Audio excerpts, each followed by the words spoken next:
Today we're in Washington, D.C. visiting the United States Holocaust Memorial Museum. This is part of what we call cultural enrichment for our Academy recruits. The goal here is to get them out and to let them see some different sides of the people that we're dealing with and some of their histories and hopefully help them learn how to interact with folks and utilize this during their day-to-day interactions with people. The reason why we wanted to come is to get to experience the museum and see and feel in a very tangible way what some people endured. And what I love about the museum is they do that in such a way where it really just draws you in, help you to understand what people were going through at the time. Ask your guy questions, answer their questions. This is going to be a conversation as you go. This was my first time coming to the Holocaust Museum. It was definitely eye-opening. I didn't realize that the Germans utilized the law enforcement in the country to help with the Holocaust. Coming here, I realized that the school systems only really teach you about the perpetrators of the Holocaust. They don't ever focus on the victims and their stories. And it's something I think is very crucial in everybody's lives as far as understanding different cultures. Two pictures come to mind, one at the beginning of the tour where there's two officers standing there, the regular police officer and the newly minted SA, and they're standing there, German citizens are around them, they're all happy in the photo. And then a couple years later there's another photo of the same group of officers leading people, Jewish people, through the streets, shaming them for simple acts that anyone does. And the German people around, it's like, oh, this is what we're doing now. They're confused as to what's going on, but nobody's shocked or outraged. You just see mild confusion and acceptance. After the tour of the museum, now we move on to a facilitated conversation in which we talk a little bit about law enforcement role. What role did complacency play? What role did law enforcement have in this particular time in history? Because remember, this didn't happen overnight. It took so many groups of people to go along. Yeah, one of the most important duties of a police officer is to be trusted.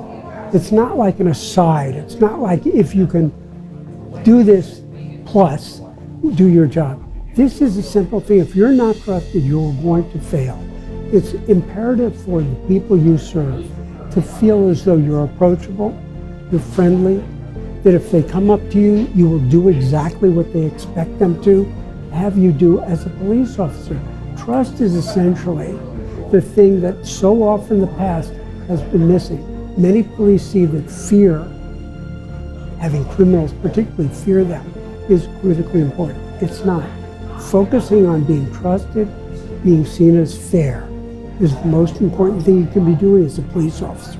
It's definitely a lot more mental than I assumed. I know this job was going to be very physical and outside of just having you need to have good memory with it. You're really attacked mentally with this job. We're going to see a lot of different things, and I already have, just being on various ride-alongs. It's really eye-opening to what police officers have to deal with on a daily basis. This is not just a history of museum, but it is also a history of the future, right? We don't just analyze what happened, but we also analyze moving forward, not just in relation to the Holocaust, but what could we do to improve and make sure that we don't contribute to any kind of inconsistencies that we see demonstrated here. Our goal is to get the recruits out of the classroom, to see their communities, to branch out, to learn more about the folks that they're going to be policing. Roanoke, we have a very diverse community. We're very lucky there that we have that diverse community. So we want our recruits to understand the folks that they're going to be interacting with on a day-to-day basis. We have done several activities. We've gone and done a walk in downtown Gainesboro so they can see a lot of that rich history in Northwest Roanoke. We're branching out a little further here into DC, where we want to hit every part of society so they know who they're going to be interacting with. Listen, it's imperative that police are exposed to things outside of their classroom, because it's very easy to look at these as being textbooks. When you go to the Holocaust Museum, you see lives that were affected by government decisions. It's critically important for police to look at every human being as a human being as a human being who, has family, who has thoughts, who has aspirations. We're training tomorrow's leaders to lead today. And I think today is an example of that. My hope is that a newer officer looking back on the experience that they had today is able to correlate what they seen, what they experienced, and what we discussed into everyday policing, and that's what it's all about. How do we produce the best officer? And I'm very happy to say that here in Roanoke we try our very best to make sure that our officers are the best and well trained.